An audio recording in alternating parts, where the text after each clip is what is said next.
Good morning students. Bank reconciliation statement वाला जो chapter हमारा चल रहा था उसी को ही कंटिन्यू कर रहे हैं। आज उसमें हमारा थर्ड पार्ट है कि preparation of bank reconciliation statement by debit balance overdraft of passbook. अब हमने अभी तक जो सम किए थे उसमें हमें कैश बुक का बैलेंस दिया होता था, चाहे वो डेबिट दिया होता था चाहे वो क्रेडिट दिया होता था। ये दो तरह के सम हम कर चुके हैं। तो नेक्स्ट आता है कि जब हमें डेबिट बैलेंस पासबुक का दिया गया होगा। पहले कैश बुक का मिलान हम कर रहे थे कि जो हमारी पासबुक के साथ। अब पासबुक का बैलेंस हमने दिया हुआ है तो हमने देखना है कि कैश बुक में क्या किया हुआ है, कैश बुक के अकॉर्डिंग इसको मैच करना है। तो if bank reconciliation statement is started by debit या फिर अनफेवरेबल और overdraft balance of passbook for the starting balance will be written in minus item. तो ये हम पढ़ चुके हैं कि जब भी हमारा अनफेवरेबल बैलेंस दिया होता है, डेबिट बैलेंस दिया होता है, तो हम ओवरड्राफ्ट बैलेंस दिया होता है तो हम उसको कहाँ लिखते हैं, माइनस आइटम में लिखते हैं। जो पीछे हमने सम किए थे वो यही किए थे अभी लास्ट जो वीडियो था। And all items will be reserved.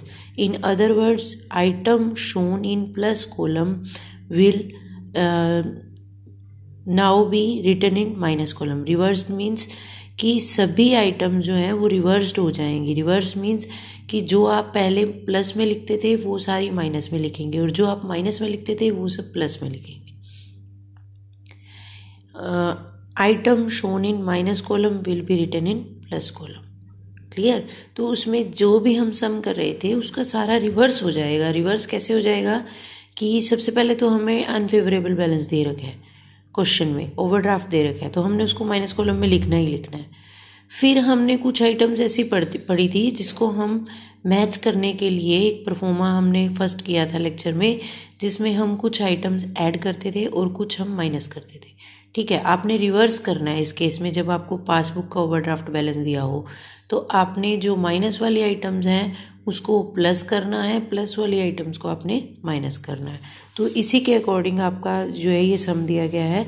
जैसे इसमें check issued but not yet presented for payment, तो हम इसको प्लस में लिखते होते थे, अब हमने माइनस किया है। क्यों? क्योंकि हमारी कैश बुक में वो माइनस हो चुका है।